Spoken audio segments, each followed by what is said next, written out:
కనువిప్పు కొరకై ప్రయోగాత్మక ప్రయత్నం అనే ఈ పాఠంలో మనము చాలా విషయాలు నేర్చుకునబోతున్నాం. ఈ సమయాన్ని మనం వృధా చేయకూడదు అన్నది నా ఉద్దేశం.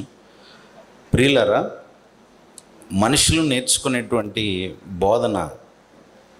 బోధించే పద్ధతుల్లో రెండు రకాలు ఉంటాయి. ఒకటి మౌఖిక పద్ధతి అని అంటారు, రెండవది ప్రయోగాత్మక పద్ధతి. అసలు ఇంతకీ మౌఖిక పద్ధతి అని దేన్ని అంటారంటే,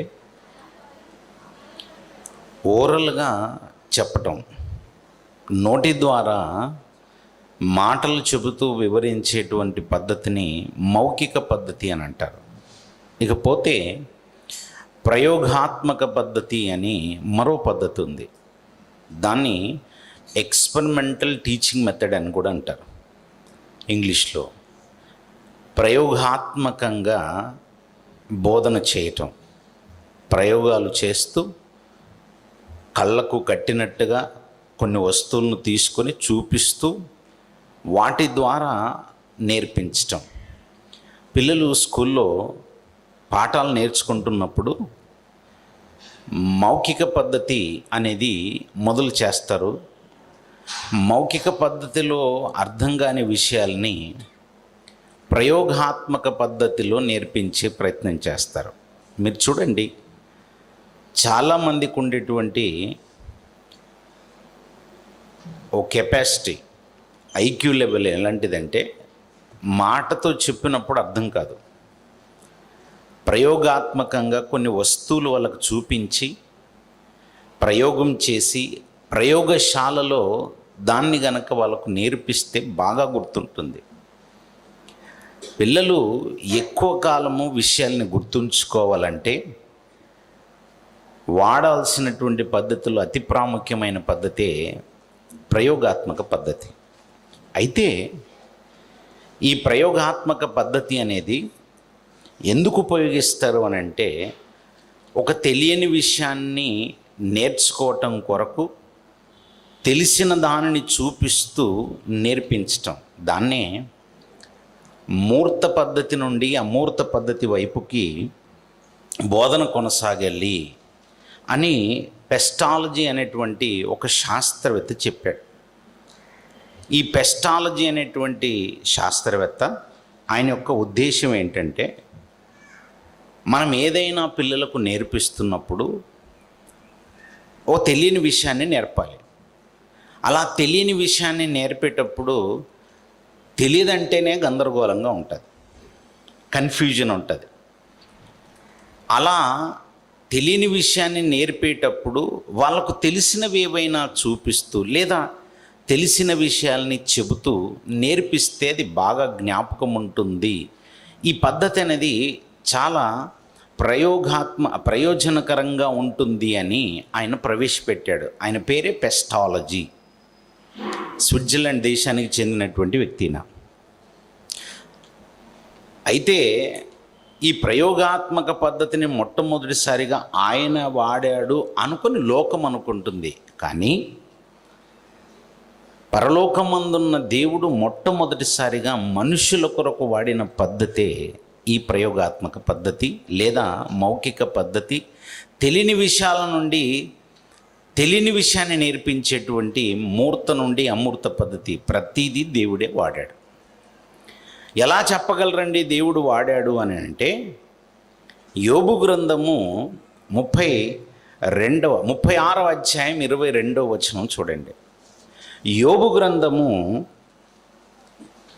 36వ అధ్యాయము 22వ వచనాన్ని మనం గమనిస్తే, ఆలోచించుము, దేవుడు శక్తిమంతుడై ఘనత వహించిన వాడు, ఆయనను పోలిన బోధకుడెవరు? దేవుడు ఎంత చక్కగా రాయించాడు చూసారా? ఆయనను పోలిన బోధకుడెవరు? ఆయనను పోలి బోధకుడు ఎవరైనా ఉన్నారా? ఎవ్వరూ లేరు. ప్రారంభము నుంచి మనం గమనిస్తే ఆ పరలోకమందున్న దేవుడే మనిషికి ఏదైనా నేర్పిస్తూ వస్తే అర్థమవ్వాలి తప్ప మనిషి తనంతట తాను ఏది తెలుసుకోలేడన్నది వాస్తవం. ప్రారంభం నుంచి తెలియని విషయాల్ని నేర్పిస్తూ వస్తున్నదే దేవుడు.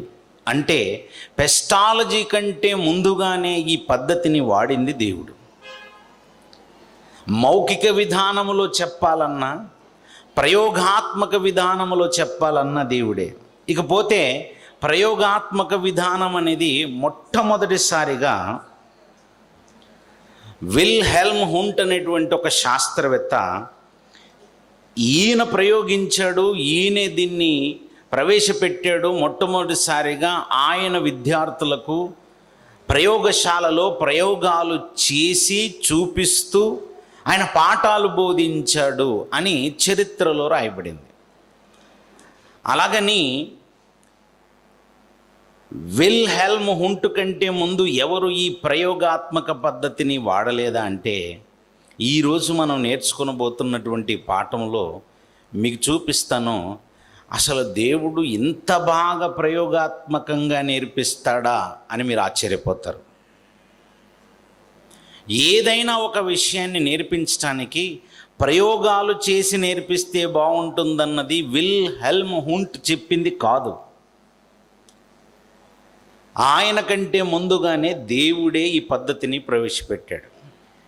మహా అయితే లోకంలో ఉన్నటువంటి వాళ్ళు ప్రయోగశాలలో ఏం చేస్తారంటే, కొన్ని రసాయనాలను తీసుకొని ఆ రసాయనాలను కలిపి, ఇదిగో ఈ రసాయనాలను కలపటం వల్ల రంగు మారింది, వీటిలో వాసన మారింది, ఇందులో ఫలానా మారింది అని ఏదో చూపించే ప్రయత్నం చేస్తారు. దాని ద్వారా విద్యార్థి చాలా ఆనందపడుతూ, ఓహో ఇలా జరుగుతుందా, మన చుట్టూ ఉన్నటువంటి వస్తువుల మధ్య రసాయన చర్యలు ఈ విధంగా ఉంటాయా, ఒక ఆకును తీసుకుని దాన్ని అడ్డుకోతగా గీసి నిలువు కోత అలా చక్కగా కట్ చేసి ఎలక్ట్రాన్ మైక్రోస్కోప్ లేదా మామూలు మైక్రోస్కోప్ కింద దాన్ని చూపించి ఆ ఆకు మధ్య భాగంలో ఉన్న కణజాలం ఈ విధంగా ఉంటుందా, ఓ కాండం మధ్య భాగంలో కణజాలం ఈ విధంగా అమరిక కలిగి ఉంటుందా, అసలు అన్నీ ఇంత లోపల ఇంత చక్కగా అమర్చబడి ఉంటాయా అని ప్రయోగాలు చేసి నేర్చుకున్నారు అనుకుంటున్నారు.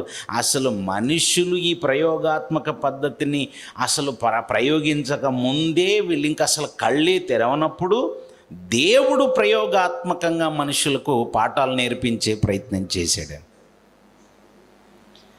ఏ విధంగా ప్రయోగాత్మకంగా దేవుడు నేర్పించే ప్రయత్నం చేశాడో చాలా జాగ్రత్తగా వింటే కానీ నేను చెప్పే పాఠం అర్థం కాదు.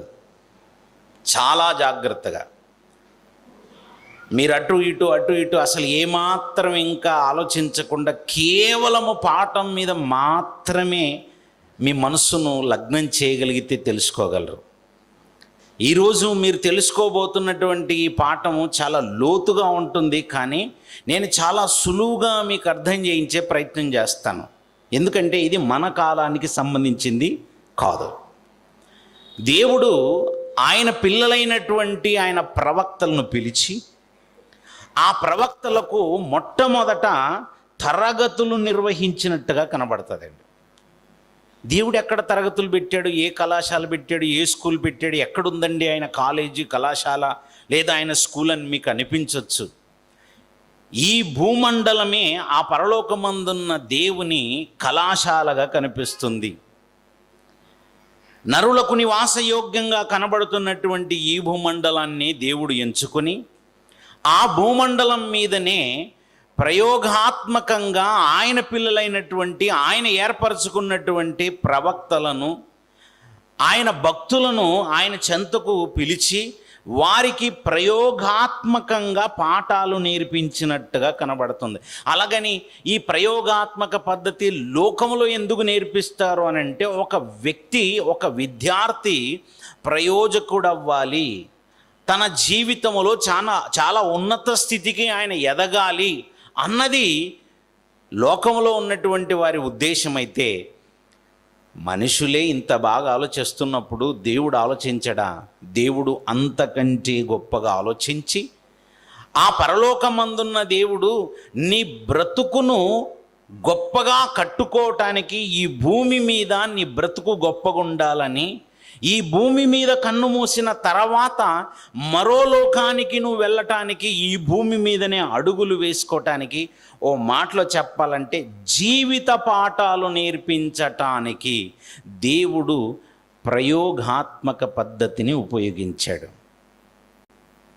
ఈ ప్రయోగాత్మక పద్ధతి మొట్టమొదట దేవుడు ఆయన స్కూల్లో పిల్లలుగా కనబడుతున్నటువంటి ప్రవక్తలకి నేర్పించినట్టుగా కనబడుతుంది. ఆ ప్రవక్తలు తీసుకెళ్ళి ప్రజల మధ్య దీనిని బోధించాలి. ఆ ప్రవక్తలలో ఒక ఆయన గురించి మనం చూద్దాం. యెహెజ్కేలు గ్రంథం 4వ అధ్యాయము. యెహెజ్కేలు గ్రంథము 4వ అధ్యాయము. ఈ మొత్తం పాఠం అంతా ఈ 4వ అధ్యాయం చుట్టూ తిరుగుతూ ఉంటుంది కనుక అక్కడ ఒక చిన్న పేపర్ ముక్కో ఒక పెన్ను పెట్టుకొని కూర్చోనండి. ప్రతిసారి మనం అక్కడికి రావాల్సి ఉంటుంది. యెహెజ్కేలు గ్రంథము 4వ అధ్యాయము ప్రారంభ వచనము నుంచి చూద్దాం ప్రియులారా. ప్రారంభ వచనము నుంచి, నరపుత్రుడా, పెంకు ఒకటి తీసుకొని వచ్చి ముందర ఉంచుకొని యెరూషలేము పట్టణపు రూపమును దాని మీద వ్రాయుము. చాలండి, ఒక్కో మాట వివరించుకుంటూ వెళ్తాను. దేవుడు నరపుత్రుడా అని పిలుస్తున్నది యెహెజ్కేలు గారిని. యెహెజ్కేలు గారు ఎవరో మీ అందరికీ తెలుసు. యెహెజ్కేలు గారు ప్రవక్త. యెహెజ్కేలు గారిని పిలిచి, నరపుత్రుడా, పెంకు ఒకటి తీసుకొని వచ్చి నీ ముందర ఉంచుకో అని అంటున్నాడు. ఏంటి దీన్ని మూల భాషలో పెంకు అనే మాటని లిబానా అని పిలిచారండి. లిబానా అనే మాటకు అర్థం ఏంటంటే పెంకు అని అర్థం వస్తుంది, అలాగే ఇటుక పెళ్ళ అనే అర్థం కూడా వస్తుందండి.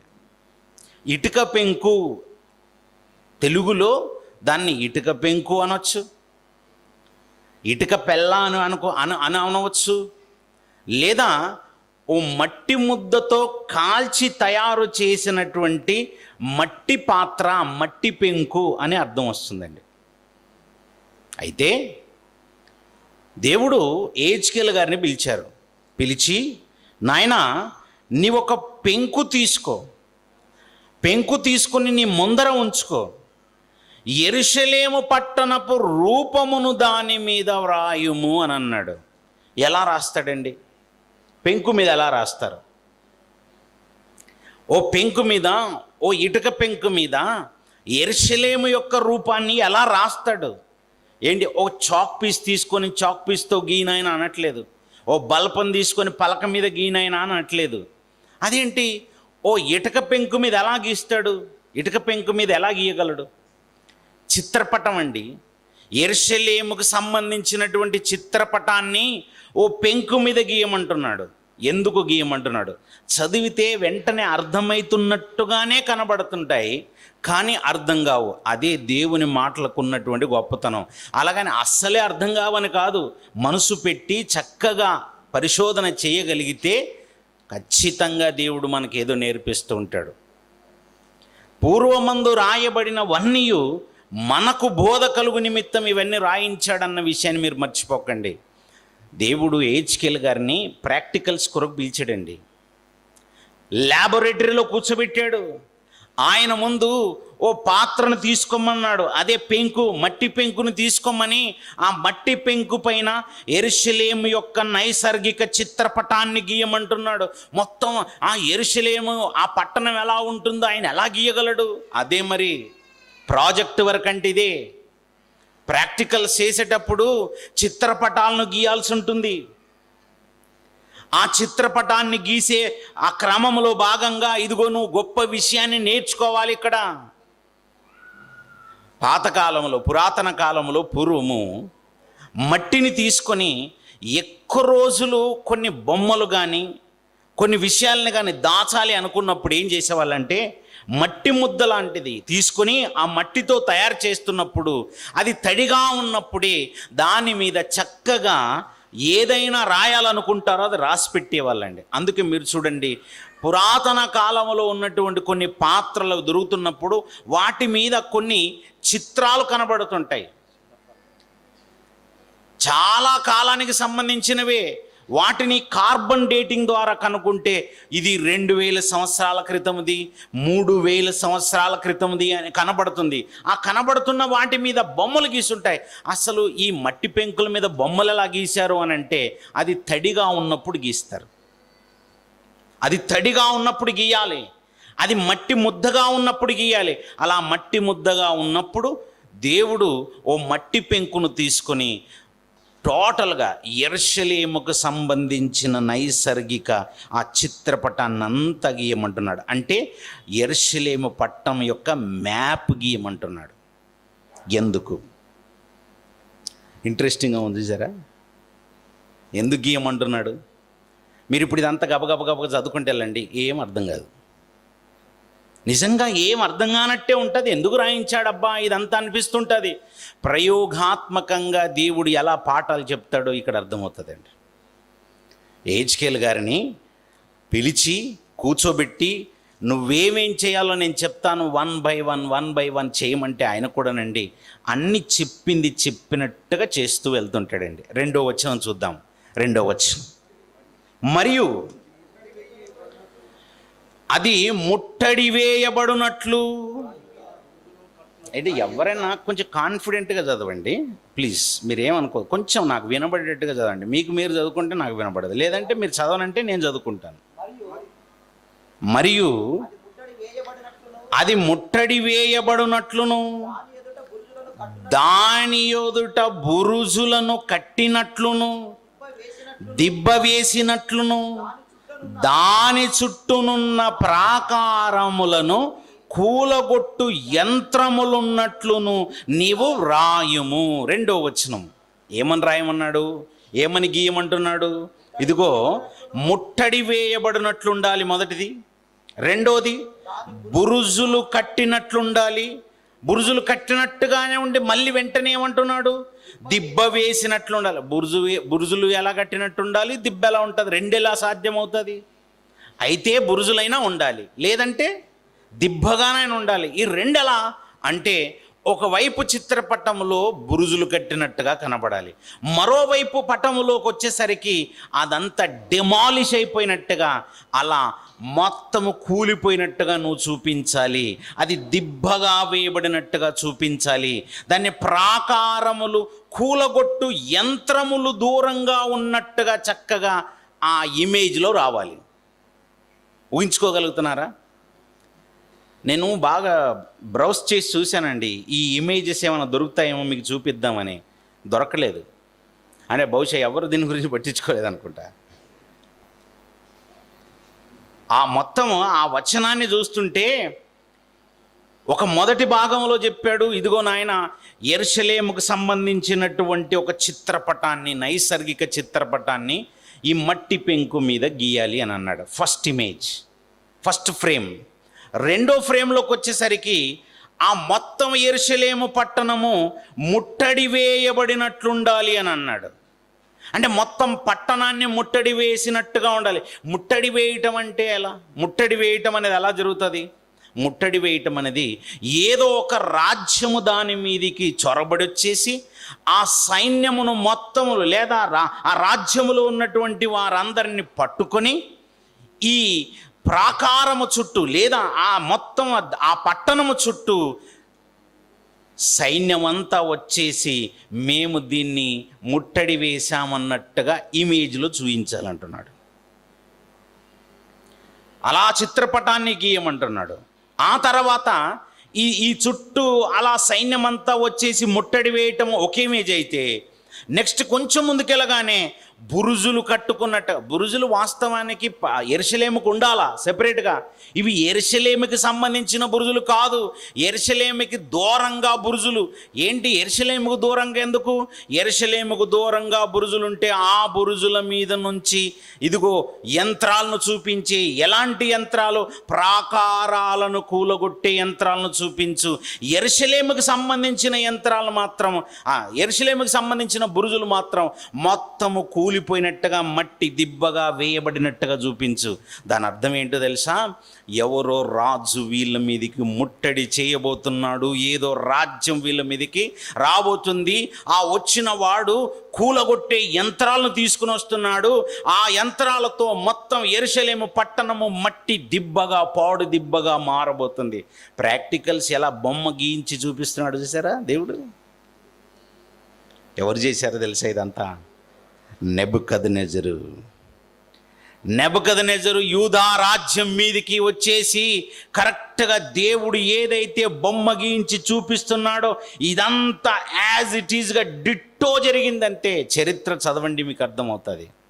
కరెక్ట్గా ఇదిగో యెరూషలేము మీదికి నెబుకద్నెజరు దండెత్తి రావటం, ఆ మొత్తం యెరూషలేమును చుట్టుముట్టేసి దాన్ని చెరపట్టిన తదనంతరం యెరూషలేములో అప్పటికే కట్టబడినటువంటి కట్టడాలన్నిటినీ మట్టి దిబ్బగా కూల్చేయటం, ఇదంతా దేవుడు ప్రయోగాత్మకంగా ముందుగానే, ఇంకా జరగలేదు ఇదంతా, ఇంకా జరగకముందే యెహెజ్కేలు గారి ద్వారా చూపిస్తున్నాడు. ఇంకా జరగలేదంటే ఈరోజు జరగలేదు కాదు, ఆ రోజుకి జరగలేదు, ఈ మాటలు రాయబడుతున్నప్పటికీ జరగలేదు, తర్వాత కొత్త కాలానికి జరిగిపోయింది.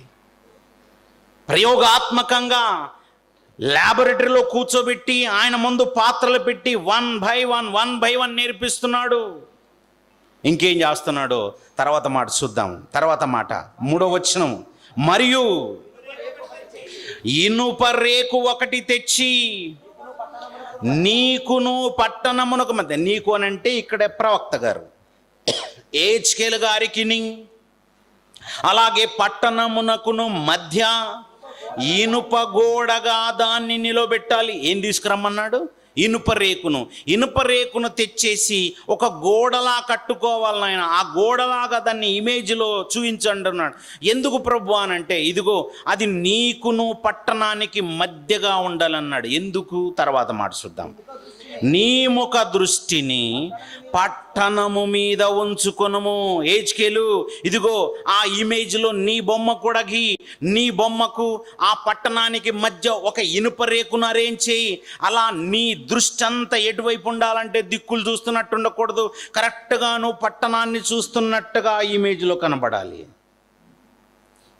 ఆ బొమ్మ నువ్వు ఎలా గీయాలంటే నీ బొమ్మని నువ్వు గీసుకొని కరెక్ట్గా నువ్వు పట్టణాన్ని చూస్తున్నట్టుగా నీ ముఖ దృష్టి అంతా పట్టణం మీద నిలిపినట్టుగా అలా బొమ్మ గీయు.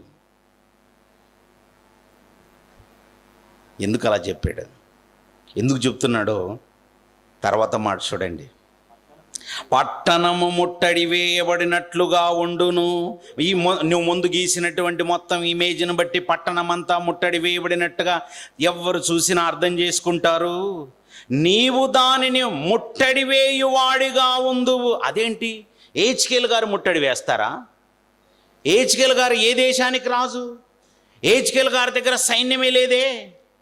మరి యెహెజ్కేలు నీవు పట్టణమును ముట్టడి వేస్తావంటాడేంటి? తన పట్టణాన్ని తానే ఎలా ముట్టడి వేసుకుంటాడండి? అదేంటి అంటే యెహెజ్కేలు గారు అప్పటికే ఉన్న రాజు మీద తిరుగుబాటు చేసి ఓ సైన్యాన్ని ఏర్పాటు చేసుకొని అంతర్యుద్ధం ఏమైనా చేస్తాడనా దాని అర్థం కాదు. దీన్ని ఎందుకు చూపిస్తున్నాడు తెలుసా? ఇదిగో నాయన, ఆ ఇమేజ్లో నీవు నెబుకద్నెజరుకు మారుగా నిలబడినట్టుగా ఉండాలి. నీవు అక్కడ నెబుకద్నెజరుకు గుర్తుగా ఉంటావు. నీకు దూరంగా పట్టణం ఉంటుంది, మీ ఇద్దరికి మధ్య ఓ ఇనుప రేకు లాంటిది గోడగా కట్టబడి ఉంటుంది. కరెక్ట్గా నెబుకద్నెజరు ఇదే చేశాడు. యెహెజ్కేలు తనను తాను ఇదిగో ఎలా కనపరుచుకోవాలో తెలుసా? ఓ నెబుకద్నెజరులాగా, ఓ పట్టణాన్ని ముట్టడి వేసే ఒక చక్రవర్తిలాగా, ఓ రాజులాగా చూపించబడాలి అందులో. అంతేగాని యెహెజ్కేలు గారు వచ్చి పట్టుకోరు, దాన్ని నెబుకద్నెజరు వచ్చి పట్టుకుంటాడు. దీన్నంతా సూచనగా చూపిస్తున్నాడు. ఏంటి? ప్రయోగాత్మకంగా ఆయన మొత్తం కాన్సన్ట్రేషన్ అంతా బొమ్మల మీద గీసే చిత్రపటాల మీదనే చూపించి ఇదంతా ఎందుకు చెప్పాలనుకుంటున్నాడంటే కరెక్ట్గా యూదుల యొక్క పరిస్థితి ఎంత ఘోరంగా మారబోతుందో వాళ్ళకు ముందుగానే అర్థం కావాలి. ఫస్ట్ ఎవరికి అర్థం కావాలంటే ప్రవక్తకు అర్థం కావాలి. ప్రవక్తకి ఓరల్గా మామూలుగా ఏదో టీచింగ్ చేశాడంటే అర్థం కాకపోవచ్చు. అందుకే ప్రయోగాత్మకంగా చిత్రపటాలను గీస్తూ వాటిని, ఇదిగో ఈ మట్టి పెంకు తీసుకో దాని మీద గీయు, ఇదిగో ఓ ఇనుప రేకు తీసుకో దాన్ని ఎలా ఉంచు, ఇవన్నీ 1 by 1 ఎందుకు చెబుతున్నాడంటే ప్రయోగాత్మకంగా చెబితే నీకు అర్థమైతే నీవి తీసుకెళ్ళి ప్రజలకు చెప్తావు. నీకే అర్థం కాకపోతే నువ్వు ప్రజలకు ఎలా చెప్తావు? ప్రజలకు దీన్ని నువ్వు బాగా అర్థం చేయించాలంటే ఫస్ట్ నీకు అర్థం కావాలి. ఏంటి, ఇక్కడ మీరు ఈ పరిశోధన సదస్సుకు వచ్చారు, మీలో ఎవరైనా మళ్ళీ లోకంలో వెళ్ళి పాఠాలు బోధించాలనుకోండి, ఫస్ట్ మీకు అర్థమైతేనే కదా మీరు బోధిస్తారు. అసలు మీకే అర్థం కాకపోతే మీరేం బోధిస్తారు? అప్పుడు మీరు చెప్పే మాట ఎలా ఉంటుందంటే, బాగా చెప్పారండి. ఏం చెప్పారంటే బాగా చెప్పారనే మాట వస్తుంది తప్ప ఏం చెప్పారో చెప్పలేము. ఎందుకంటే నీకు బాగా అనిపించింది కానీ ఏం చెప్పారో తెలియలేదు. చాలామంది ఇలాగే ఉంటారండి. అలాగని ఇక్కడ కూర్చున్నాం, మీరంతా వెళ్ళిపోయి ఇప్పుడు ఇక్కడ నేర్చుకున్న పాఠాలన్నీ ధారాళంగా చెప్పరని మాకు తెలుసు. చేతి వేళ్ళ మీద లెక్క పెట్టుకునే వాళ్ళే చెప్పేస్తుంటారు. ఏంటి, ఒకరా ఇద్దరండి బాబు, బైబిల్ ఓపెన్ సిటీ ఇండియా ఇంటర్నేషనల్లో అబ్బబ్బబ్బబ్బా కొన్ని వందల మంది ప్రసంగికులు, వేల పాఠాలు ఇప్పటికే బోధించేశారు, ఇంకా బోధిస్తూనే ఉన్నారు. ఊరేటి నీటి బుగ్గలాగా వస్తూనే ఉన్నాయి. అలాగని అన్ని పాఠాలు మనకు జ్ఞాపకం ఉంటాయా? జ్ఞాపకం ఉన్న ప్రతిదాన్ని తీసుకెళ్ళి మనం లోకానికి చెప్తామా? చెప్పము. జ్ఞాపకం ఉండవు. అలా ఒకవేళ జ్ఞాపకం ఉన్నా మనం చెప్పము. కానీ దేవుడు ఏది నేర్చుకున్నా ఇదిగో ఫస్ట్ నీకు నేర్పిస్తున్నాడంటే దాంతో నువ్వు లోకానికి ఏదో మేలు చేయాల్సిన వాడవై ఉన్నావు. ఇది మన జీవితంలో జరుగుతున్నటువంటి ప్రయోగం అని మర్చిపోకండి. హెజ్కేలు గారి జీవితాన్ని మనకు చూపిస్తూ ఇదిగో మన జీవితంలో కూడా దేవుడు ప్రయోగాత్మకంగా ఎన్నో విషయాలను మనకు మేలు చేస్తూ నేర్పిస్తూనే ఉంటాడు. మన జీవితంలోనే జరుగుతున్నవి ఆయనకి కూడా కళ్ళ కట్టినట్టుగా అర్థం చేయిస్తున్నాడు. మౌఖిక విధానంలో చెప్పించి చూయించాడు, అలాగే ప్రయోగాత్మకంగా కూడా చూపిస్తున్నాడు. కరెక్ట్గా దేవుడు చెప్పినట్టుగా ప్రతీది సూచనగా అన్ని గీస్తున్నాడండి. 4వ వచనానికి వచ్చిన తర్వాత ఇప్పుడు పర్సనల్గా స్టార్ట్ అయింది చూడండి. ఇప్పటి వరకు ఓన్లీ బొమ్మలు గీశాడు. బొమ్మలు గీసిన తర్వాత ఆ బొమ్మలు ఎలా గీయాలి ఏంటనేది అంతా కంప్లీట్ అయిపోయింది. ఫస్ట్ పార్ట్ అయిపోయిందండి. ఆ ఫస్ట్ పార్ట్ అయిపోయిన వెంటనే 2వ భాగంలోనికి ప్రవేశించారు. ఈ 2వ భాగం పర్సనల్గా స్టార్ట్ అయిందండి. ఇప్పుడు కరెక్ట్గా పర్సనల్గా ఎలా స్టార్ట్ చేశాడో చూడండి ఒకసారి. 4వ వచనం, మరియు నీ ఎడమ ప్రక్కను పడుకొని ఉండి ఇశ్రాయేలు వారి దోషమును దాని మీద మోపవలెను. ఎన్ని దినములు నీవు ఆ తట్టు పండుకొందువో అన్ని దినములు నీవు వారి దోషమును భరింతువు. ఇశ్రాయేలు వారి దోషమును నీవు భరించున్నట్లుగా వారు దోషము చేసిన సంవత్సరముల లెక్క చొప్పున నీకు 390 దినములు నిర్ణయించి ఉన్నాను. అంటే హెజ్కేలు గారికి ఇప్పుడు పర్సనల్గా ప్రాక్టికల్ స్టార్ట్ అయిపోయాయండి. అంటే జనరల్గా పర్సనల్గా ప్రాక్టికల్స్ ఉంటాయంటే ఉంటాయండి. పర్సనల్గా ఎలా ఉంటాయి? మీరు ఇంటికి వెళ్ళిన తర్వాత ఇదిగో ఫలానా తీసుకునండి, ఫలానా తీసుకున్న తర్వాత దాంతో మీరే స్వయాన చేయండి, మీరు చేస్తుంటే మీకు అర్థమవుతుంది అని అంటాడు. అప్పుడు అర్థం కాదు వీడికి, ఏం చెప్తున్నాడో, టీచర్ ఏం చెప్పిందో లేదా ఆ గురువుగారు ఏం చెప్తున్నారో అర్థం కాదు. చెప్పిన మాత్రం నోట్ చేసుకొని వెళ్తాడు. థియరీ మొత్తం అంతా నోట్ చేసుకొని వెళ్ళి ఇంటికి వెళ్ళాక నోట్బుక్ ఓపెన్ చేస్తాడు. ఓహో, నోట్బుక్ ఓపెన్ చేయగానే ఫలానా దతురా అనే ఆకును తీసుకునండి అని ఉంటుంది. ఓహో, దతురా అనే ఆకు ఎక్కడ ఉంటుంది వెతుకుతాడు వీడు. వెళ్ళిపోయి ఎక్కడో కనబడినటువంటి ఆ ఆకును తెచ్చేసి ఆకును తీసుకొని ఫలానా పేపర్ మీద ఇలా ఎండబెట్టి ఇలా అతికించేసి దాని పక్కన ఇలా రాయి అని ఏవేవో చెప్పగానే వాటన్నిటిని చేస్తుంటాడు వీడు. ఇలా చేస్తున్నప్పుడు వాడికి చాలా ఇంట్రెస్ట్ వస్తుంటుందండి, సులువుగా అర్థమైపోతుంటుంది. మరికొన్ని సందర్భాల్లో చెప్తుంటారు, ఇదిగో మీరు ఇంటికి వెళ్ళిన తర్వాత ఒక బొద్దింకను పట్టుకొని రండి అంటారు టీచర్. బొద్దింకను ఎందుకు పట్టుకురమ్మంటాడు అర్థం కదండి. బొద్దింకను అలా చిన్న ఏదో ఆ పెట్టెలో తీసుకొని రాగానే ఆ బొద్దింకను చనిపోయేటట్టుగా ఇదిగో ఫార్మాల్డిహైడ్లు వేసేస్తారండి, చచ్చిపోతుంది అది. అలా చనిపోయినటువంటి బొద్దింకను చిన్నగా కత్తులు ఉంటాయండి, డిసెక్షన్ బాక్స్ ఉంటుంది వాళ్ళ దగ్గర. ఆ డిసెక్షన్ బాక్స్ని తీసి అలా కట్ చేయమంటారు. ఎలా కట్ చేయమంటే అలా కట్ చేస్తున్నప్పుడు అందులో ఏ ఏ భాగాలు ఎక్కడెక్కడ ఉంటాయో వాటన్నిటినీ టీచర్ చక్కగా చూపిస్తుంటుంది. దీన్ని ఏమంటారు తెలుసా? ప్రయోగాత్మక పద్ధతి. పర్సనల్గా నీ ఇన్వాల్వ్మెంట్ ఉండాలి, అందులో నీవే చేయాల్సినవి ఉంటాయి, ఆ తర్వాత నీ చుట్టూ జరగాల్సినవి ఉంటాయి. హెచ్కేల్ గారి జీవితంలోనండి చాలా చాలా భయంకరమైనటువంటి కఠినమైన పరీక్ష ఎదుర్కొంటున్నాడండి. ఆ పరీక్ష వాస్తవానికి ఆయన చేసిన తప్పుకు కాదండి, ఆయన ఏం పొరపాటు చేయలేదండి. పొరపాటు చేయని ఆయనకు ఈ ప్రయోగాత్మక పద్ధతిని దేవుడు చూపించి నేర్పించాలనుకున్నాడు. అలా నేర్పించటంలో దేవుని యొక్క ఉద్దేశం ఒకటే, పోలీసులు ఏ తప్పు చేయరు, మిలిటరీలో ఉన్న వాళ్ళు ఏ తప్పు చేయరు, కానీ వాళ్ళు చాలా కఠినమైన పరీక్షలు ఎదుర్కొని పోలీస్ అవ్వాలి. చాలా కఠినమైన పరీక్షలు ఎదుర్కొని వాళ్ళు ఆర్మీలో జాయిన్ అవ్వాల్సి ఉంటుంది. ఓ మిలిటరీ ఆఫీసర్ నువ్వు అవ్వాలంటే ఫస్ట్ రన్నింగ్ రేస్లో పాల్గొవాల్సి ఉంటుంది. హై జంప్ అంటాడు, లాంగ్ జంప్ అంటాడు, నీకు ఇంత హైట్ ఉండాలంటాడు, ఇంత వెయిట్ ఉండాలంటాడు. ఇవన్నీ నీ ఎందుకు చేయాలో అని ఆడికి అప్పుడు అర్థం కాదు, తర్వాత దాంట్లో ప్రయోజనం ఉంటుంది, తర్వాత ప్రయోజనం. ఓ విద్యార్థి ఇంట్లో ఉన్నప్పుడు, తల్లిదండ్రుల దగ్గర ఉన్నప్పుడు ఇష్టం వచ్చిన టైంలో పడుకుంటుంది, ఇష్టం వచ్చిన టైంలో లేస్తుంటుంది, ఇష్టం వచ్చినంత తినేస్తుంటుంది, ఎలా పడితే అలా ఒళ్ళు పెంచేసి ఉంటారు ఆడపిల్లలు. అదే ఆడపిల్ల ఒకసారి నర్స్ ట్రైనింగ్కి వెళ్ళిపోయింది అనుకోండి, ఆ నర్స్ ట్రైనింగ్కి వెళ్ళిపోగానే తెల్లవారు లేపేస్తుంటారు. అలా తెల్లవారు లేపేసి వాళ్ళ కళ్ళ ముందే మొత్తం రక్తపు మడుగుల్లో పడినటువంటి వాళ్ళ దగ్గరికి తీసుకెళ్ళిపోతుంటారు. ఆ రక్తాన్ని చూసి కళ్ళు తిరిగి పడిపోయేటువంటి విద్యార్థులు ఉంటారు. ఎందుకు వాళ్ళ దగ్గరికి తీసుకెళ్లారంటే అది ఆ రోజు కష్టంగా అనిపిస్తుంది, కానీ భవిష్యత్తులో ఆమె చేయాల్సిన పని ఉంది. ప్రయోగాత్మకంగానే కుష్ఠరోగులను తెచ్చి వాళ్ళ కళ్ళ ముందు చూపిస్తుంటారు, భయంకరమైన రోగగ్రస్తులను తీసుకుని వచ్చి వాళ్ళ కళ్ళ ముందు చూపిస్తుంటారు.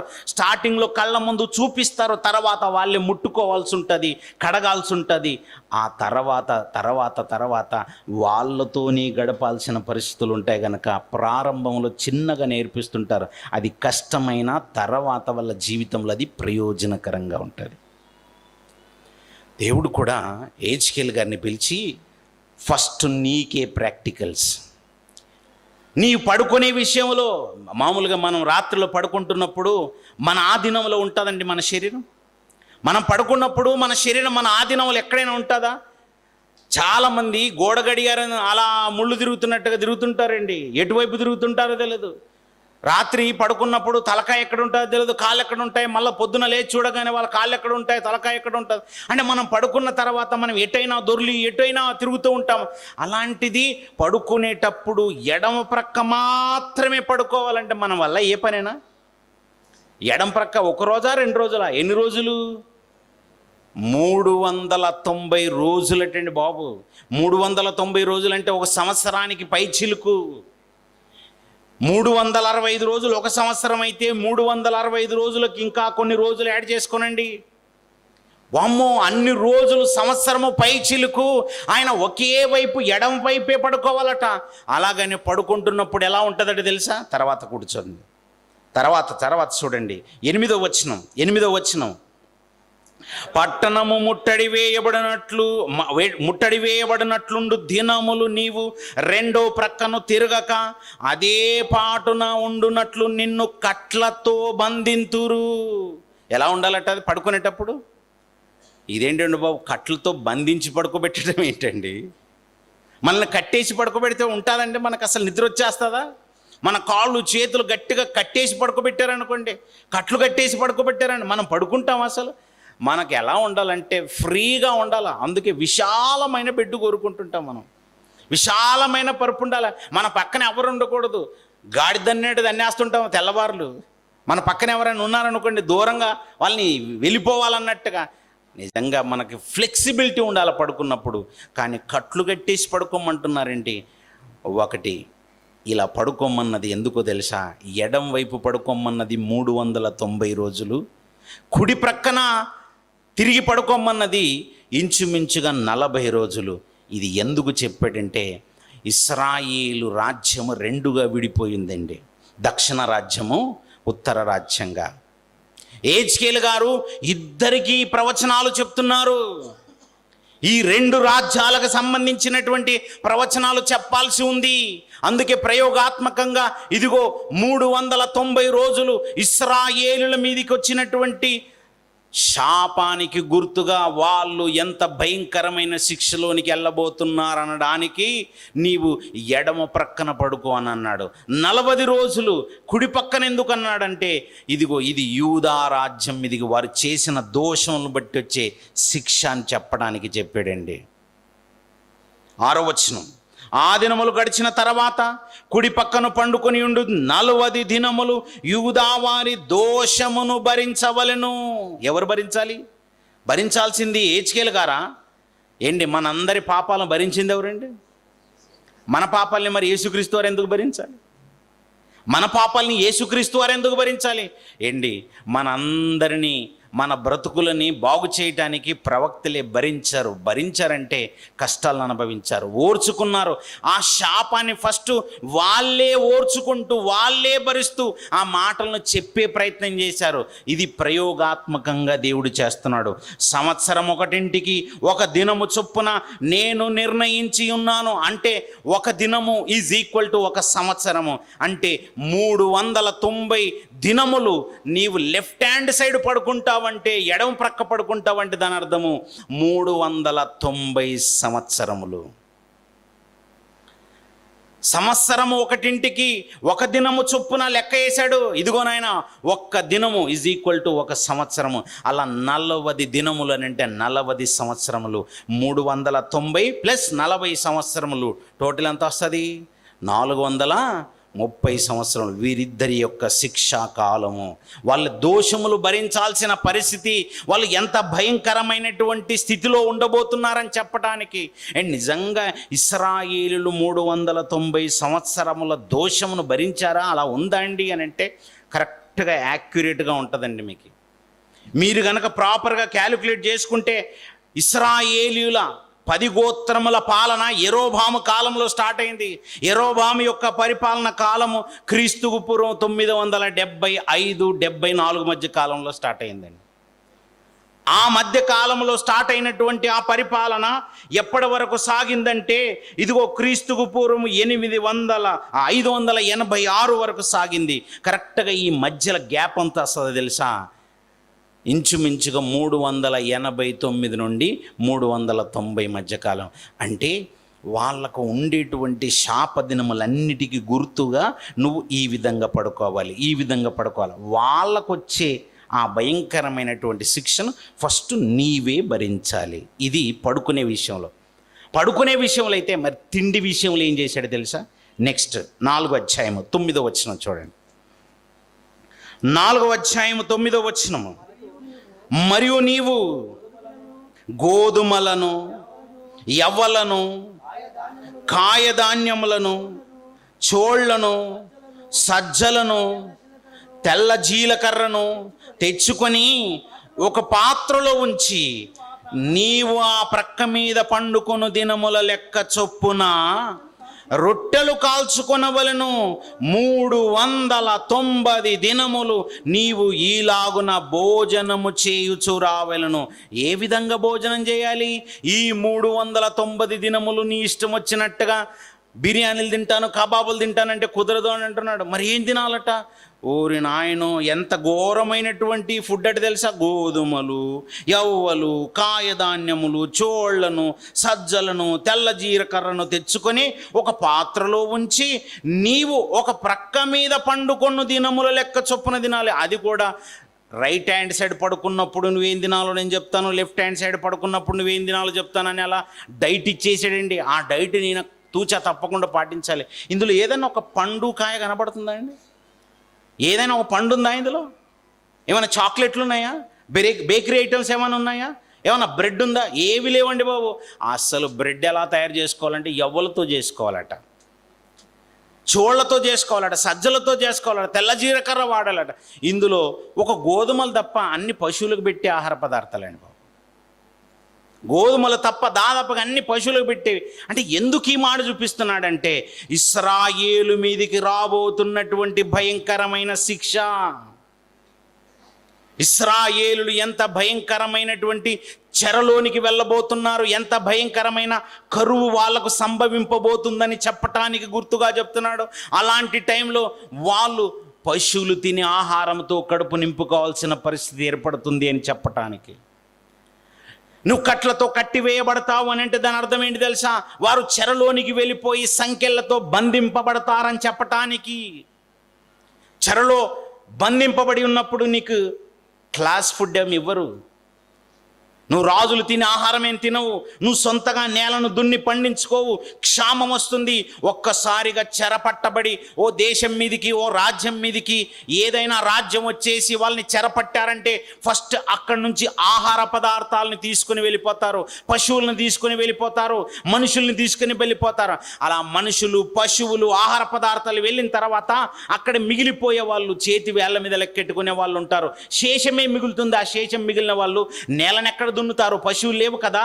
పశువులు లేనప్పుడు నేలను దున్నలేరు. నేలను దున్నలేనప్పుడు ఆహార పదార్థాలు పండవు. ఆహార పదార్థాలు పండకపోతే నోటికి ఆహారం దొరకదు. అంటే క్షామం, కరువు, భయంకరమైన కరువు సంభవించబోతుందని చెప్పటానికి.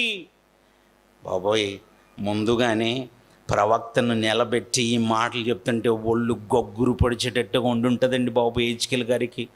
భవిష్యత్తును కళ్ళ ముందు చూపిస్తూ ప్రతి విషయాన్ని అలా చెబుతుంటే ఈయన ఒళ్ళు దగ్గర పెట్టుకొని అలా చేతులు వణుక్కుంటూ చక రాసుకోవాలి తప్ప ఎందుకు ప్రభు మధ్యలో ఇది తీసేడు ప్రభు అనడానికి లేదు.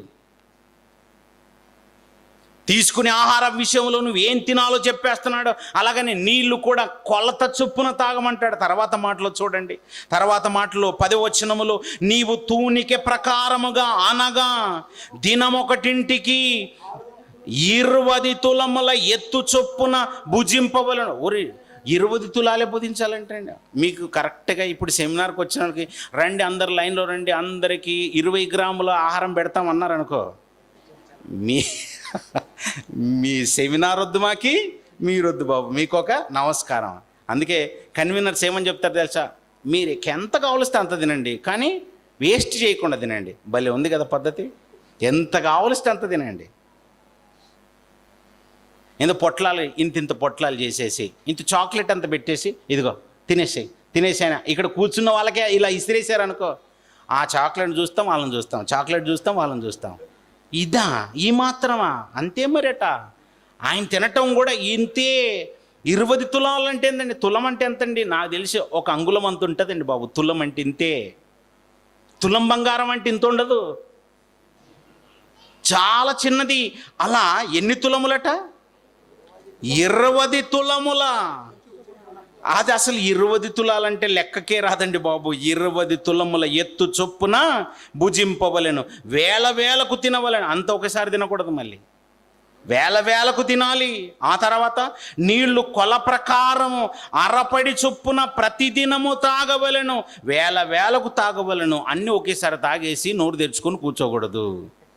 కొన్ని అంటే కొన్ని గుట్టికేడు, అలా తాగు అలా కూర్చో, అలా తాగు అలా కూర్చో, అంతే తప్ప ఒకేసారి అంటే నీకు అన్ని ప్రొవైడ్ చేయలేము, చాలా కష్టము.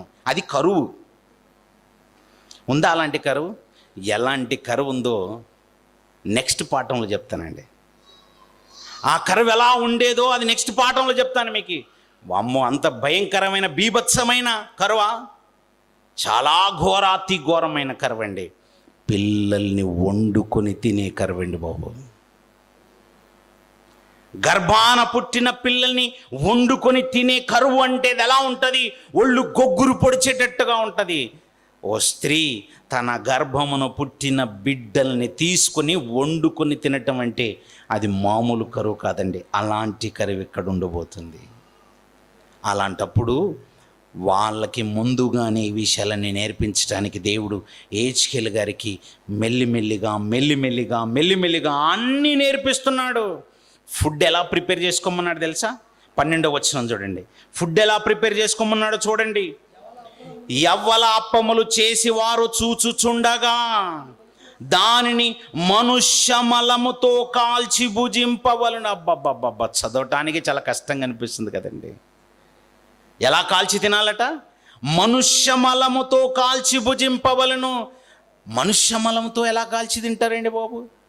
ఎవ్వల అప్పములు కానీ, గోధుమల అప్పములు కానీ, నువ్వు ఏదైతే అప్పములు చేసుకుంటున్నావో ఆ అప్పములను ఇదిగో మనుష్య మలముతో కాల్చి భుజించాలంటున్నాడు. మామూలుగా మలముతో కాల్చి భుజిస్తారండి. మలమును తీసుకొని గోమలము, పశువుల మలం అంటారు కదా, ఆ పశువుల మలమే పేడ అంటాం మనం.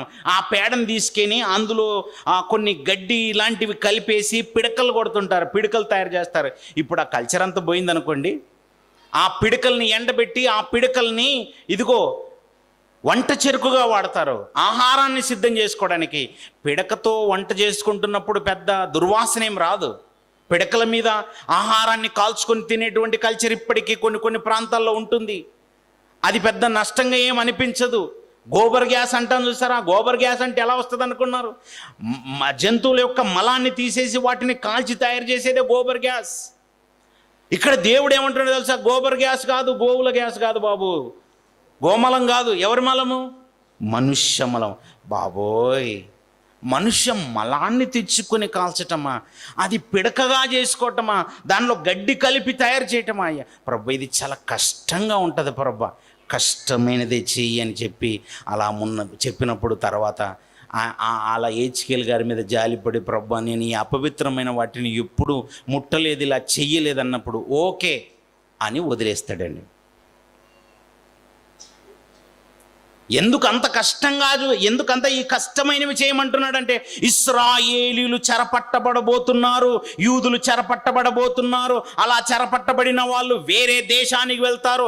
అలా వేరే దేశానికి వెళ్ళిన తర్వాత అక్కడ ఆహార పదార్థాలు వేరుగా ఉంటాయి. అంటే అపవిత్రమైన వాటిని సైతం వాళ్ళు భుజించాల్సిన పరిస్థితి. ఏదో దేశానికి వెళ్ళినప్పుడు అక్కడ ఆహారపు అలవాట్లను వీడు అలవాటు చేసుకోవాల్సి ఉంటుంది. నీ సొంత దేశంలో ఉన్నట్టుగా తిన్నట్టుగా ఉండేటట్టుగా ఉండదుగా బాబోయ్. అప్పుడప్పుడు కొందరు విదేశాలకు వెళ్తుంటారండి. విదేశాలకు వెళ్ళిన వాళ్ళు వాళ్ళ బాధలు చెప్పుకుంటుంటారండి ఆహారానికి సంబంధించి. అన్న ఇక్కడ అన్ని పిజ్జాలు బర్గర్లు తినలేక చచ్చిపోతున్నామన్నా అని అంటారు. ఏంటి పిజ్జాలు బర్గర్లు తినటం చాలా కష్టమా? ఎందుకంటే అవి అలవాటు లేవు గనక. అలవాటు లేని ఆహారాన్ని తినటం చాలా కష్టం. నువ్వు అపవిత్రమైన దానిని తింటావు, ఎందుకంటే నువ్వు చెరపట్టబడబోతున్నావు అని చెప్పటానికి. ఫస్ట్ నీకు అర్థం కావాలి. హెచ్కేల్ గారికి అర్థం చేయించడానికి. బాబోయ్, ఇంత భయంకరమైన క్లిష్టమైన పరీక్షలు ఉంటాయా? ప్రయోగాత్మక పద్ధతి అంటే మామూలుగా ఉండదు. మరి చాలా కష్టమైనవి అనుభవిస్తూ ఉండాలి. అందులో 13వ వచనం, నేను వారిని తోలివేయు జనములలో ఇశ్రాయేలీలు ఈ ప్రకారము అపవిత్రమైన ఆహారము భుజింతురని యెహోవా నాకు సెలవిచ్చెను. ఇదంతా అపవిత్రమైన దానిని భుజిస్తే పరిస్థితి ఉంటుందని దేవుడు నాకు సెలవిచ్చాడు అని చెప్తున్నాడండి. ఈ మాటలన్నిటిని చదువుతుంటే ఇశ్రాయేలీలు లేదా యూదులు ఎంత ఘోరమైన శిక్షను అనుభవించబోతున్నారో చూడండి. ఎందుకు ఈ ఘోరమైన శిక్షను అనుభవించాల్సి వస్తుందో తెలుసా? దేవుడు చెప్పిన మాటల్ని వాళ్ళు వినలేదు. దేవుడు ఆల్రెడీ వీళ్ళకి చెప్పాడా? దేవుడు వాళ్ళకు ఆల్రెడీ ముందుగానే బోధించాడండి. ద్వితీయోపదేశకాండం చూడండి. ద్వితీయోపదేశకాండం 32వ అధ్యాయము. ద్వితీయోపదేశకాండము 32వ అధ్యాయము 23వ వచనము 24వ వచనం చూడండి. ఏం చేస్తాడటండి? వారికి ఆపదలను విస్తరింపజేసేదను, వారి మీద నా భారములన్నిటినీ వేసేదను, వారు కరువు చేత క్షీణించుదురు. ఏ విధంగా? మంట చేతను, క్రూరమైన హత్య చేతను హరించిపోవుదురు. ఏటట? బురదలో ప్రాకు పాముల విషయమును మృగముల కోరలను వారి మీదకి రప్పించదను. బయట ఖడ్గమును, లోపట భయమును, యవ్వనులను, కన్యకలను, శిశువులను, నెరిసిన వెంట్రుకలు గలవారిని నశింపజేయుదును. ఎందుకన్నాడు ఈ మాటలన్నీ? ఎందుకు చెప్పాడంటే, నా మాటలు విననప్పుడు, నేను చెప్పిన కట్టడలను వారు పాటించనప్పుడు ఇవన్నీ చేస్తానని చెప్పాడు. అది ముందుగా చెప్పిన తర్వాత జాగ్రత్త పడవచ్చు కదండి. ముందుగానే దేవుడు చెప్పినటువంటి కట్టలను పాటిస్తే ఎంత బాగుండు. ఆయన మాట విననందుకు, నిన్నటి దినం చెప్పాను, ఆయన మాట విన్న వారి మీదికి ఆశీర్వాదములు, దీవెనలు, ఆయన మాట వినని వారి మీదికి శాపము. ఇదిగో ఇశ్రాయేలీయుల మీదికి వచ్చినటువంటి భయంకరమైనటువంటి శాపములు, యూదుల మీదికి వచ్చినటువంటి శాపములు, ఇవి ఇంకెంత ఘోరంగా ఉంటాయి తెలుసా? 5వ అధ్యాయం చూడండి, యెహెజ్కేలు గ్రంథము 5వ అధ్యాయము ప్రారంభ వచనము నుండి. యెహెజ్కేలు గ్రంథము 5వ అధ్యాయము ప్రారంభ వచనము నుండి. మరియు నరపుత్రుడా, నీవు మంగళ కత్తి వంటి వాడిగల కత్తి ఒకటి తీసుకొని నీ తలను గడ్డమును క్షౌరము చేసుకొని త్రాసు తీసుకొని ఆ వెంట్రుకలను తూచి భాగములు చేయుము. ఇదేంటండి ఇంత విచిత్రంగా ఉంది? ఏం చేయాలట? ఓ మంగళ కత్తి తీసుకోవాలట. ఎవరు తీసుకోవాలా? నరపుత్రుడు. నరపుత్రుడు ఎవరిక్కడ? యెహెజ్కేలు గారికి అంటున్నాడు, ఇదిగో నీ ఒక మంగళ కత్తిని తీసుకో, వాడిగల మంగళ కత్తిని తీసుకొని నీ తలను గడ్డమును క్షౌరము చేసుకో. క్షౌరం చేసుకుంటున్నప్పుడు ఒక్క వెంట్రుక కూడా పక్కన వేరుగా ఎగిరిపోకూడదు, రాలిపోకూడదు. ప్రతిదాన్ని తీసుకొని జాగ్రత్తగా భద్రంగా ఉంచుకుంటున్నాడు. అదేంటండి? వెంట్రుకలను ఎందుకు భద్రంగా చేసుకోమంటున్నాడు? వెంట్రుకలన్నిటినీ తీసుకొని త్రాసులో పెట్టు అని అంటున్నాడు. అలా త్రాసు మీద పెట్టి ఆ వెంట్రుకలన్నిటినీ తూచు, ఎంత బరువు వస్తుందో చూడు. అలా వచ్చినటువంటి బరువుని ఏం చేయమన్నాడు తెలుసా? 2వ వచనము, పట్టణమును ముట్టడి వేసిన దినములు సంపూర్ణమైనప్పుడు నీవు పట్టణములో వాటి 3వ భాగమును కాల్చి. ఎన్నో భాగము? అంటే మొత్తం మీద 3 భాగాలు చేయమన్నాడు అనమాట. వెంట్రుకల్ని మొత్తం క్షౌరం చేసిన వెంట్రుకల్ని, గెడ్డము, తర్వాత తల మీద ఉన్నటువంటి అలా క్షౌరం చేసిన వెంట్రుకలన్నిటిని తీసి తూచమన్నాడు. తూచిన తర్వాత ఒక బరువు వస్తుంది, ఆ బరువును నోట్ చేసి పెట్టుకోమన్నాడు. అలా నోట్ పెట్టుకోమన్నటువంటి బరువులోని ఆ వెంట్రుకల్లోని 3వ భాగాన్ని ఏమన్నాడు? 1, 2, 3 భాగాలు చేయి, అందులోంచి 3వ భాగాన్ని తీసుకో, ఆ 3వ భాగాన్ని తీసి కాల్చి అంటున్నాడు. ఎందుకు చేయమంటున్నాడు ఇదంతా? ప్రయోగం. ఎందుకు అలా చేయమంటున్నాడు? ఇదిగో ఆ 3వ భాగమును కాల్చు అన్నది దేనికి గుర్తుగా చెప్తున్నాడంటే, ఇశ్రాయేలు ఎంత భయంకరంగా వధించబోతున్నారో. వెంట్రుకలను నీవు నిప్పంటించి కాలుస్తున్నప్పుడు పట్ట పట్ట పట్ట పట్ట పట్ట కాలిపోతారు చూసారా, అలా ఇశ్రాయేలీయుల ప్రాణాలు కూడా పట్ట పట్ట రాలిపోతాయనడానికి గుర్తుగా చెప్తున్నాడు ఇదంతా. చచ్చిపోతారని చెప్పడానికి, నేను వాళ్ళందరినీ వధించబోతున్నాను. ఇదిగో శత్రురాజుల చేతికి వాళ్ళు చిక్కితే శత్రు వాళ్ళకేమి చక్క కూర్చోబెట్టి మేపరు, వాళ్ళని వధిస్తారు. ఇర్మియా గ్రంథము 52వ అధ్యాయము 13వ వచనం చూడండి ప్రియులారా. ఇర్మియా గ్రంథము 52వ అధ్యాయము 13వ వచనము, అతడు యెహోవా మందిరమును రాజనగరును యెరూషలేములోని గొప్పవారి ఇండ్లన్నిటినీ కాల్చివేసెను. మొత్తం యెరూషలేములోని గొప్పవారి ఇండ్లన్నిటినీ కాల్చెను. ఎవరు కాలుస్తున్నారు ఇదంతా? 10వ వచనం చూడండి, బబులోను రాజు అనే మాట ఉంటుంది చూడండి. ఎవరు వచ్చారు ఇదంతా? బబులోను రాజు వచ్చేసి సిద్కియా కుమారులను అతని కన్నుల ఎదుటనే మొత్తం సిద్కియా కుమారులను చంపేశాడు. అలా గొప్పవారుగా ఎవరైతే కనబడ్డారో వాళ్ళందరినీ పట్టుకుంటున్నాడు, వాళ్ళ ఇండ్లను దయించేస్తున్నాడు. సిద్కియా అనేటువంటి రాజు యొక్క కళ్ళనైతే ఊడబెరికాడట. ఎంత భయంకరంగా శిక్ష జరుగుతుంది చూసావా? చెప్పాడా? ముందుగానే చెప్పాడు. చెప్పింది చెప్పినట్టుగా జరుగుతుంది. అలా దేవుడు ఆ శత్రుల చేతికి అప్పగించినప్పుడు కాల్చివేయబడితే వాళ్ళ పరిస్థితి ఎలా అయిందో విలాప వాక్యముల గ్రంథములో 5వ అధ్యాయము 10వ వచనం చూడండి.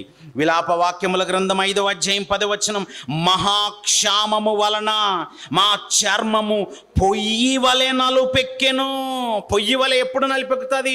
పొయ్యిలో ఏదైనా కర్ర పెడితే అలా పొయ్యిలో నిప్పులు అంటి పొగ వచ్చేసి ఆ చుట్టూ పొయ్యి అంత ఎలా అవుతుంది? చుట్టూ పొయ్యి అంత నల్లగా మసి వచ్చేస్తుంది. అలా క్షామము వలన మా చర్మము పొయ్యి వలె నలుపెక్కెను. మా జీవితాలు కాల్చివేయబడ్డాయి. నీవు వెంట్రుకలను కాలుస్తున్నప్పుడు అవి ఎలా పరపర కాలిపోతాయో మా జీవితాలు క్షామం చేత కాలిపోయాయి, కత్తి చేత కాల్చబడ్డాము. అంటే రాజుల చేతుల్లో పడి మా బ్రతుకులు చితికిపోయాయి అనే గుర్తుకు ముందుగానే ఏజ్కేల్ గారికి దేవుడి పాఠాలు చెప్పాడు. మళ్ళీ ఏజ్కేల్ గ్రంథానికి రండి. ఏజ్కేల్ గ్రంథం 5వ అధ్యాయము. ఏజ్కేల్ గ్రంథం 5వ అధ్యాయము. ఇప్పుడు రెండో భాగాన్ని ఏం చేయమంటున్నాడు చూడండి. రెండో భాగమును తీసి ఖడ్గము చేత హతము చేయు రీతిగా నీవు దానిని చుట్టూ విసిరి కొట్టి మిగిలిన భాగమును గాలిలోనికి పోనిమ్ము. ఓ భాగాన్ని ఏం చేయమంటున్నాడు తెలుసా? విసిరి కొట్టమంటున్నాడు. గాల్లోనికి అలా విసిరి కొడతావో అలా విసిరి కొట్టు అంటున్నాడు.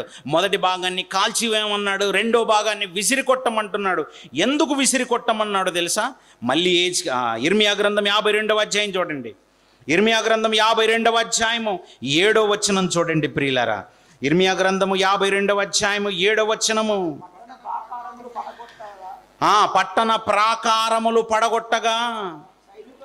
పడగొట్టబడగా సైనికులందరూ పారిపోయి రాజు తోటకు దాపైన 2 గోడల మధ్యనున్న ద్వారపు మార్గమున రాత్రి యందు పట్టణములో నుండి బయలువెళ్ళిరి. కల్దీయులు పట్టణమును చుట్టుకొని ఉండగా సైనికులు యోర్దాను నది మార్గమున తరలిపోయిరి. అంటే చెదిరిపోవటానికి గుర్తుగా. కొందరు పట్టబడిన వారు వధింపబడతారు. అలా కొందరు పరిగెత్తుకొని పారిపోతుంటారు. ఎవరు తరుముతున్నారు వీళ్ళందరినీ? కల్దీయులు అంటే ఎవరు? బబులోను రాజు వాని సైన్యం మొత్తం తరుముతుంటే చెదిరిపోతున్నారు. కొంత భాగం పట్టబడుతుంది, కొంత భాగం చెదిరిపోతుంది. గాల్లో అలా విసిరేస్తే వెంట్రుకలు గాలికి కొట్టుకొని పోయినట్టుగా మీ జీవితాలు కొట్టుకొని పోతాయని చెబుతున్నాడండి. కరెక్ట్గా కళ్ళ కట్టినట్టుగా ముందుగానే ఏజ్కేల్ గారికి ప్రాక్టికల్స్ చూపించాడు. అదే ప్రాక్టికల్స్ ఒరిజినల్గా జరుగుతున్నాయి. అంటే లోకంలో మనుషులు వస్తువుల గురించి నేర్పించవచ్చు, కానీ దేవుడు డైరెక్ట్గా బ్రతుకులను చూపించే నేర్పిస్తున్నాడు. ప్రయోగాత్మక పద్ధతిలో బ్రతుకులను చూపించి నేర్పించేస్తున్నాడు. 5వ అధ్యాయము 3వ వచనము. 5వ అధ్యాయం 3వ వచనము. ఏజ్కేల్ గ్రంథం 5వ అధ్యాయం 3వ వచనము. అయితే వాటిలో కొన్నింటిని తీసుకొని నీ చెంగున కట్టుకొనుము, పిమ్మట వాటిలో కొన్నింటిని మరలా తీసి అగ్నిలో వేసి కాల్చుము. దాని నుండి అగ్ని బయలుదేరి ఇశ్రాయేలు వారినందరినీ తగలబెట్టును. కొన్ని మాత్రం తీసుకొని నీ చెంగున కట్టుకుంటున్నాడు. కొన్ని చెంగున కట్టుకోమన్నది ఏంటో తెలుసా? కొందరు ఇతర దేశాలకు చెదిరిపోతే ఆ చెదిరిపోయినటువంటి వారు కూడా కత్తి వాతన పడతారు. ఇర్మియా గ్రంథము 42వ అధ్యాయము 16వ వచనం చూడండి. ఇర్మియా గ్రంథము 42వ అధ్యాయము 16వ వచనము. మీరు భయపడుచున్న ఖడ్గము అక్కడను ఐగుప్తు దేశముననే. మీరు చెదిరిపోయారా? చెదిరిపోయిన వారిలో కూడా ఎవరిని వదలను. అలా చెదిరిపోయిన వారు కూడా ఐగుప్తు దేశముననే మిమ్మల్ని తరిమి పట్టుకొనును. మీకు భయము కలగజేయు క్షామము ఐగుప్తులోనే మిమ్మల్ని తరిమి కలిసికొనును. అక్కడనే మీరు చత్తురు. అంటే తప్పిపోయినా మిమ్మల్ని వదలను, మీరు చెదిరిపోయినా వదలనని బబులోను వాడు అక్కడికి వెళ్ళినా పట్టుకుంటాడట వీళ్ళని. ఐగుప్తు దేశానికి వెళ్తే అక్కడ పట్టుకుంటాడట, అమ్మోను దేశానికి వెళ్తే అక్కడ పట్టుకుంటాడట. ఏ దేశానికి వెళ్తే ఆ దేశంలో పట్టుకోవడం, వాళ్ళని వధించడమే జరుగుతుందట. బాబోయ్, ఇదంతా వింటుంటే ఎంత భయంకరంగా అనిపిస్తుందండి. దేవుడు చెప్పింది చెప్పినట్టుగానే ఇశ్రాయేలీయులకు లేదా యూదులకు జరిగినట్టుగా కనబడటం లేదా? ఏజ్కేల్ గ్రంథము 5వ అధ్యాయం 4వ వచనంలో పిమ్మట వాటిలో కొన్నిటిని మరలా తీసుకొని కొన్నిటిని అగ్నిలో వేసి కాల్చుము.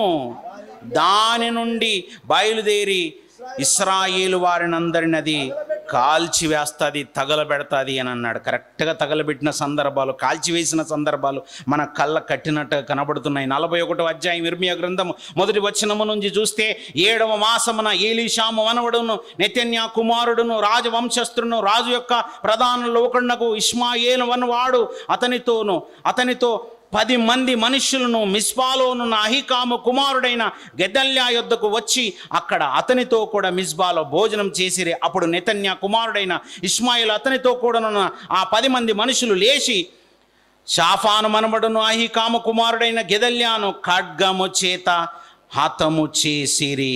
బబులోను రాజు ఆ దేశము మీద అతనిని అధికారిగా నియమించినందున అతన్ని చంపిరి. ఎవరిని వదలట్లేదండి. మిగిలిన వాళ్ళని వదలట్లేదు, చెదిరిపోయిన వాళ్ళని వదలట్లేదు. ఇదంతా దేనికి గుర్తుగా చెప్తున్నాడు తెలుసా? నేను ఏదైనా చెబితే అది కళ్ళ కట్టినట్టుగా జరుగుతుంది అనటానికి ప్రయోగాత్మకంగా ఏహెచ్కేల్ గారికి చూపించాడు. ఏహెచ్కేల్ గారికి చూపించి నేర్పించిన ఈ పాఠాల ద్వారా మనం ఏం నేర్చుకోవాలి? మరి మనకంటూ పాఠం అంటూ ఏమీ లేదా? మనకంటూ పాఠము ఒకవేళ ఉంటే క్రొత్త నిబంధనలో మాట చెప్తున్నాడు. కొరింథీయులకు రాసినటువంటి 2వ పత్రిక 4వ అధ్యాయము, కొరింథీయులకు రాసినటువంటి 2వ పత్రిక 4వ అధ్యాయము 11వ వచనము 12వ వచనం చూడండి ప్రియులారా. కొరింథీయులకు రాసినటువంటి 2వ పత్రిక 4వ అధ్యాయము 11వ వచనం 12వ వచనం, ఏలయనగా యేసు యొక్క జీవము కూడా మా మర్త్య శరీరమునందు ప్రత్యక్షపరచబడినట్లు సజీవులమైన మేము ఎల్లప్పుడూ యేసు నిమిత్తము మరణమునకు అప్పగింపబడుచున్నాము. కావున మాలో మరణమును మీలో జీవమును కార్యసాధకమగుచున్నది. ఆనాటి నుండి ఈనాటి వరకు దేవుని కొరకు నిలబడిన భక్తులందరి యొక్క ఆవేదనను దేవుడు పౌలు గారి చేత వ్రాయిస్తున్నాడు. ఏమనో తెలుసా? ఇదిగో నాయన, మాలో మరణమును మీలో జీవమును కార్యసాధకం అవ్వాలి. మాలో మరణము మీలో జీవం ఎలా? ఇదిగో ప్రవక్తలుగా మేము మరణిస్తున్నాము, మీరు బ్రతకాలని. భక్తులుగా మేము మరణిస్తున్నాము, మీరు బ్రతకాలని. అది మీలో జీవంగా ఉండాలని. ఈరోజు కూడా దేవుని పిల్లలైనటువంటి వాళ్ళు అరుస్తూ గీమాలి అలా ప్రాంతాలకు తిరుగుతూ వాళ్ళ శరీరంలో ఉన్నటువంటి ప్రతి కణాన్ని ఆవిరి చేసుకుంటూ దేవుని కొరకు నలిగిపోతూ ప్రాణాలను సైతం లెక్క చేయకుండా కుటుంబాలతో సైతం గడపకుండా ఈ మాటలు చెప్పి ఎందుకండి ఇంత అలసిపోతున్నారు, ప్రాణాలను పెడుతున్నారంటే వీళ్ళు పెట్టే ప్రతి ప్రాణము వెనకాల అనేక మంది దేవుని కొరకు బ్రతికింపబడాలి. ఆ రోజు ఏహెచ్కేల్ గారికి అర్థమైపోయింది, ఇవే గనక చేస్తే ఖచ్చితంగా మనిషి అన్నోడు ఎవడు బ్రతికుంటాడు, చచ్చిపోతారు. అంటే ప్రవక్తలు చచ్చిపోవాల్సిందేనా? చస్తారు. ఎందుకు? వారి గురించి వారు చావలేదు. ప్రవక్తలు ఎవరి గురించి చచ్చారు? ప్రజల కొరకు, అనేక మందిని బ్రతికించుకోవటం కొరకు. అందుకే క్రొత్త నిబంధనకు వచ్చిన తర్వాత మీరు ప్రవక్తలను చంపితిరి అని అంటాడు. ప్రజలే చంపారా? ప్రజలే చంపినట్టే. ప్రజల కొరకే వారు ప్రాణాలు పెట్టారు. యేసుక్రీస్తు వారు ప్రజల కొరకే ప్రాణం పెట్టారు. అలా ప్రాణాలు పెట్టిన వారిని చూసైనా వాళ్ళ ప్రాణాన్ని జ్ఞాపకం తెచ్చుకునైనా మీలో మార్పు రాదా? ఆ రోజు ఏహెచ్కేల్ గారికి ప్రయోగాత్మక పద్ధతిలో చూపిస్తే, ఆ రోజు ఏహెచ్కేల్ గారికి చెప్పినవన్నీ కళ్ళ కట్టినట్టుగా ఆ కాలములోనే కొద్ది రోజుల్లోనే నెరవేరితే మన కళ్ళ ముందు మన వినికిడిలో వినిపించబడుతున్నటువంటి ఈ బోధలోని విషయాలు త్వరలోనే సంభవింపబోతున్నాయని మర్చిపోకండి. అంటే యేసుక్రీస్తు వారి రాకడ అతి త్వరలోనే జరగబోతుంది. అది ఎప్పుడన్నది మనకు తెలీదు. అలా యేసుక్రీస్తు వారి రాకడ జరిగితే పంచభూతములు మిక్కటమైన వేండ్రముతో లయమైపోబోతాయి. అలా లయమైపోయిన తర్వాత నీవు ఈ లోకంలో ఉంటావని అనుకోవద్దు. నీవు ఒక్క క్షణములో భయంకరమైన పాతాళానికి జారిపోతావు. నీవు జారిపోయే పాతాళము ఎంత కఠోరమైనది, ఎంత ఘోరాతి ఘోరమైనదంటే అక్కడ నీ మీద జాలి పడేవాడు ఉండడు, నీ మీద కరుణ చూపేవాడు ఉండడు. అక్కడికి వెళ్ళిన తర్వాత నీ జీవితము శూన్యంలోనికి వెళ్ళిపోతుంది. ఏడుపు, పండ్లు కొరుకుట తప్ప నీకేమీ మిగలదు. నీకేమనిపిస్తుంది తెలుసా? చచ్చిపోతే బాగుండనిపిస్తుంది. నరకానికి వెళ్ళిన ప్రతి ఒక్కడు చద్దామనుకున్నా చావు రాదు. చద్దాం అనుకున్నా నీకు చావు రాదు. లక్షల సునామీలు వచ్చేసి నిన్ను తీసుకొని కొట్టుకొని పోతుంటే ఆ సునామీల్లో విలవిల్లాడుతున్నటువంటి నీవు అయ్యో చావు వస్తే బాగుండను నువ్వు అనుకుంటావు, కానీ చావు రాదు. అదే భయంకరమైన నరకంలో ఉండే వేదన, బాధ. ఓ 1,00,000 సూర్యులను తీసుకొని వచ్చేసి ఒకదాని తర్వాత ఒకటి నీ మీద వేసి కొడుతుంటే ఆ సూర్యుల తాకిడి వేడి ఎంత భయంకరంగా ఉంటుందో, ఎంత భయంకరంగా నిన్ను బాధిస్తుందో అంతకంటే భయంకరమైనది నరకం. అలాంటి చోటుకు వెళ్ళకూడదని దేవుడు ముందుగానే మనకు ప్రయోగాత్మకంగా ఎన్నో పాఠాలు చూపిస్తూ భక్తుల జీవితాలను చూపించి చెప్పిన మారకపోతే పట్టే గతి అదే. అందుకే జాగ్రత్త అండి. వచ్చి సరదాగా ఏదో కూర్చొని రాసేసుకొని నోట్బుక్లు మడిచేసి ఎక్కడో విసిరేసి మళ్ళీ యథావిధిగా జీవితాలను గడపడానికి ఇష్టపడకండి. రాసుకుంటున్న మాట ఏదో పుస్తకంలో రాయటం కాదు, హృదయాల మీద రాసుకోనండి. దేవుడు చెప్పిన ప్రతి మాట వాస్తవం, సత్యం.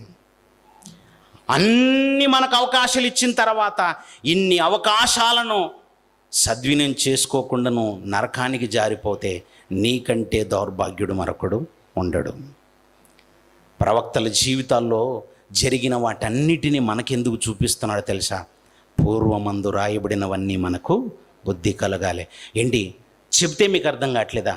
అయ్యా నాయనా, నేను ప్రయోగాత్మకంగా కూడా చూపించి చెప్పానయ్యా. మీ జీవితాల్లో కూడా ఎన్నో ప్రయోగాత్మకంగా జరుగుతున్నాయి. నీకు రోగం వచ్చిందంటే అది ప్రయోగాత్మకంగా నీకు నేర్పిస్తున్నాడు అర్థం. నీకేదో బాధ వచ్చిందంటే నీకు ప్రయోగాత్మకంగా నేర్పిస్తున్నాడని అర్థం. నీకు వస్తున్న ప్రతి బాధ వెనకాల నీకు పాఠం నేర్పించడానికే ఆ పరలోకమందున్న దేవుడు ప్రయోగాత్మకంగా నీ జీవితంలో నేర్పిస్తున్నాడని మర్చిపోక. అలా నేర్చుకుంటున్న ప్రతి పాఠంతో నువ్వు గుణపాఠం తెచ్చుకొని ఆ పరలోకమందున్న దేవుని చెంతకు గుణవంతుడుగా వెళ్ళాలన్న విషయాన్ని మర్చిపోవద్దు. అలా మర్చిపోతే నరకం తప్పదు. కళ్ళు మూసుకొనండి, ప్రార్థన చేస్తాను. పరిశుద్ధుడైన మమ్మల్ని కన్న మా తండ్రి దేవా, మా జీవితాల్లో మాకు కనువిప్పు కలిగించటం కొరకు ఎన్నింటినో మా కళ్ళ ముందు జరిగిస్తూ మాకు పాఠాలు బోధిస్తూనే ఉన్నారు. మీరు నేర్పిస్తున్నటువంటి పాఠాల ద్వారా మేము కనువిప్పు తెచ్చుకొని మా మనోనేత్రములు వెలిగించుకొని మీరున్న లోకానికి మేము బాటలు వేసుకునే వారంగా మేము ఉండులాగున మీ పరిపూర్ణమైన సహాయం అందరికీ అనుగ్రహించండి. నేర్చుకున్న ఏ మాట విని విడిచిపెట్టి నరకపాత్రలము కాకుండా నేర్చుకున్న ప్రతి మాటను మా హృదయాల్లో భద్రపరుచుకుని మీ కొరకు ఫలించి మీ ప్రియమైన పిల్లలుగా ఉండటం కృప చూపించమని మా ప్రభువును మీ ప్రియకుమారుడైన యేసుక్రీస్తు వారి పరిశుద్ధమైన నామంలో ఈ ప్రార్థన అడిగి వేడుకొంచున్నాం పరమ తండ్రి. ఆమెన్. మీ అందరికీ వందనాలు.